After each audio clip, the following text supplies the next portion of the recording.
folks, and welcome back to this last video that has to do with vision. And in this one, we're going to be looking at some common visual problems.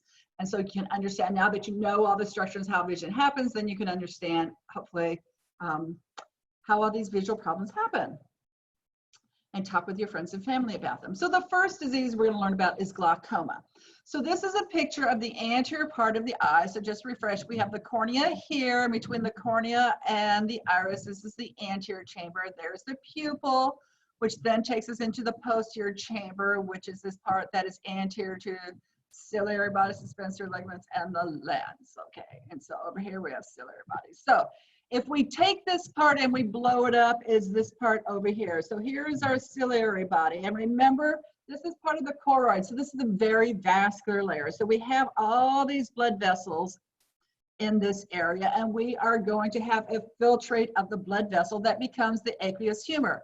And where it enters is in the posterior chamber, right by the ciliary body, right where you see these arrows going. So it's entering from the whole 360, and then it's going to travel towards the pupil and go through the pupil to go into the anterior chamber. And so it's going to be bringing nutrients and all the stuff to help the lens and the iris and the posterior surface of the, not so much the iris, because the iris has its own blood supply, but the posterior surface of the cornea, which is avascular. And what is going to happen with this fluid is it's eventually going to be reabsorbed into the bloodstream through these little canals of schlem, which isn't a word you need to know, it's just a fun word to say, schlem. Okay. So that's the normal process. And so normally what happens is fluid that is made coldly is reabsorbed within 90 minutes. So in glaucoma, the problem with this is that the pressure in the eyeball is increased. And the reason for the increase in pressure is due to fluid buildup, specifically aqueous humor. Because remember, vitreous humor is made at birth.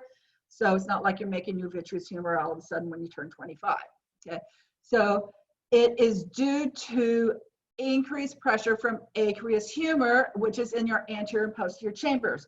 So maybe you're making too much of it, or maybe those canals of phlegm aren't sending it back into the bloodstream enough. Anyway, there's multiple different reasons, okay? And we're not going to go into the different types of glaucoma, but for whatever reason, you have too much aqueous fluid in those anterior and posterior chambers, increasing the pressure there. And so what that is going to do is going to push posteriorly on the lens, and then the lens is pushing onto the vitreous humor, which basically is pushing everything towards the choroid and towards the retina.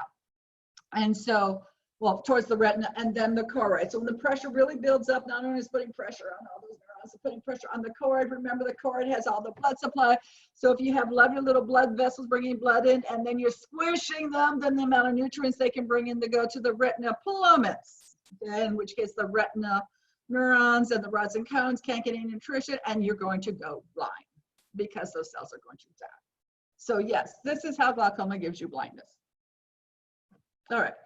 That's it for glaucoma. The next topic are cataracts, which seems to be like when you turn 60, congratulations, you have cataracts, okay? And what happens here is you get small little opacities in the lens. In other words, parts of the lens which you can't see through anymore. And they can coalesce over time to obscure your vision. And so it's like you're looking, instead of looking through a clear glass, it's like you're looking through a layer of milk, only it's usually kind of a yellowish layer. And if the cataracts are really bad and really white, then when you look at like grandpa, great grandma's eyes, you can actually see like where their pupil is, instead of being black, you can actually see the white there, and that's just their cataract that you can see. So here are pictures of what it looks like with normal vision. If you're looking at an old building, I don't know what it's a picture of. In an early cataract, everything's just kind of blurry a little bit, and you can kind of see it, but you can't tell any details, whereas in a more advanced cataract, there's that yellowish hue I was talking about. Okay, and here is a close-up actual photograph of somebody whose pupils were dilated, so you easily could see the cataract in his left eye. So who's at risk for cataracts? Well, older people, people who smoke, super at risk, people who have too much light. So cataracts super common in Southern California. So you need to wear sunglasses anytime you're outside with both UVA and UVB rays, because they both will increase the incidence of cataracts. We also know eye trauma can do that, as well as diabetes. Okay, so yes, there is cataract surgery we can do where if it's bad enough, we can take out the cataract and we put in a fake lens, and then your vision comes back pretty decent. Okay, so for the next thing for you to understand, and I need to explain what happens when light enters your eye, okay? And so in far vision, what's going to happen is your pupils are going to get smaller, your eyes are going to converge, which means they're going to rotate towards the midline, and your lens is going to accommodate. So let me kind of talk about what those terms mean. So first, eye convergence. Okay. So what this means is your extraocular muscles are going to move your eyes medially. So if you think your medial rectus, if the medial rectus contracts, it goes, okay. So in the worst case, like, do your cross-eyed? Yes, they have really converged. So the way we test for convergence is you start like with a finger, or I'll put a pencil, like 20 inches away, and then follow it, follow it, follow it, follow it, follow it until you can no longer see one. And it's usually about this distance where, okay, because I can still see it here, I still see it here, and then right there, it's like, yeah, no, too close, gonna get cross-eyed, okay.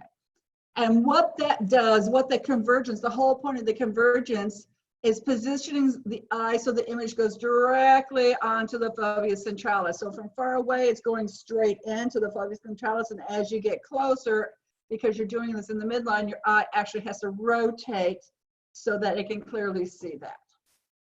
Now, if you're weaker in one eye, you can't do that. So if you look at the picture in the bottom, what you will notice is that the right eye of this person, I don't know if it's a male or female, is more towards the midline, whereas the left eye has a more central location. So they're not equal in their convergence. And so that gives a picture if this person's trying to read something up close, where you clearly can see the focal, what's going on the fovea centralis is different for each eyeball, okay? So when it's mild, when they're close but not the exact same part, it's like that top line that says when it's mild. And when it's moderate, it's like that middle line, okay? And when it's severe, it's like, oh my God, it's like double, and your brain's having to work to read it. Eyes do not turn enough. I see double, and it gives me a headache. Yes. And these are people who often complain, like children who have this problem will complain, like they have headaches all the time. They have headaches in school and they can't see whatever. And so these are the people who have like the lazy eye, and they get the eye patch, you get the other eye working. So all has to do with this process of convergence. All right, so the third thing, pupils, convergence, and the third thing was accommodation. And so accommodation involves refraction, which is when light hits the lens bends the light so that it will focus on the retina. And how much it changes the angle of the light ray depends on the shape of the lens. So let's see how that works. In far vision, if you recall far vision, those ligaments are tight, so the lens has a really big diameter and is super thin. Okay? So when light hits it, it's not refracted that much. The light rays are more parallel than it's going to be for near vision. And then you're going to have your inverted image focus on your retina. Now, in near vision, remember Spencer ligaments are relaxed, so the diameter is smaller and the lens is fatter. So when light hits the fat lens, it's really going to angle it. Okay. And so it gets angled so that it will hit the retina, and you still have a reverse thing that your brain has to interpret it. But this process is called accommodation. So notice that your lens is constantly going from thin to fat, fat to thin, fat to thin, fat to thin, or if you want to, big diameter, small diameter, big diameter, small diameter, big diameter, small diameter, big diameter and thin, small diameter and fat. okay?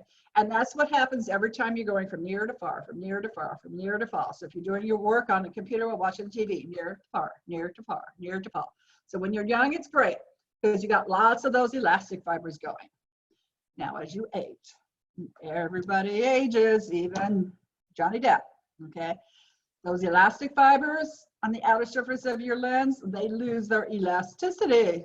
Like they stretch and then they don't want to move, okay? And the problem with that is we cannot accommodate for near vision. We're out here. We can't get to this, okay? And so it's hard to read up close. It's really hard to read in low light. We get headaches and we give in to reading glasses. Okay, these aren't the ones from the 99. I have cheap reading glasses. And then I have better reading glasses, which I use for my work, okay? So if you have reading glasses or if you have regular prescriptions, which these are not, you would get bifocals, okay? And so with the bifocals, you would have the top part of the lens for far vision and the bottom part of the lens for near vision. And basically with your eye professional, you would decide, like you sit there basically and you hold something and ask you, okay, so where do you hold something to read? And like they'll measure it, it's like 12 inches, 18 inches. And they will and then they will test you and figure out how much magnification you need. Because basically that's what reading glasses are, they're just magnifying, okay? But now the problem is we also have computers. So normally we're reading about 12 to 18 inches, as I just said. But we're not normally 12 inches away from our computers. Okay, maybe when you're lying in bed at night and it's sitting there on your chest, maybe you are, but most of the time, we're about 2 feet away from our screen. So then we have to have trifocals, distance 1 at 12, 8 inches, distance 2 at our computer distance, and distance 3 for far. Okay. So yes, your prescriptions just get more expensive with the aging eye. All right, now, long before you had old eyes, anybody had blurry vision? Okay, so I used to not talk about this part until my middle child who was in college. I thought, my gosh, by the time you're in college, surely you understand this concept, and he did not. Did I tell you he's not a science person? Okay, he's a computer science person, but he's not like a natural science person. So, if you're nearsighted, to me, it makes logical sense. Near, prefix, sighted, the verb. You have sight that is near. In other words, things that are up close, you can see fine. Things that are far away, you can't see. He, of course, thought it was the other way. We literally had multiple arguments about this, okay? So in this picture, the gentleman is up close. If you're nearsighted, you see him clearly. And the person in the background, this is what a nearsighted person would see. Person up close is clear, person in the background is fuzzy. The reason for this is, the reason for this is one light is coming through your lens, as in the candle in the top picture. The focal point is in the middle of the vitreous humor. In other words, your eyeball's too big. So how do we cure that? We put a concave lens, biconcave lens, in front of your eye. So that keeps the light from coming to a focal point, converging to a focal point in the middle of your eyeball. So it keeps it going further, going in at a much slower angle. So at the point of focus falls on the retina. So that's what nearsightedness is and how you cure it. In contrast, yeah, I'm sure you guessed this one. Farsighted means you can see things that are far away, like the girl in the background of this picture, whereas the guy up close is fuzzy.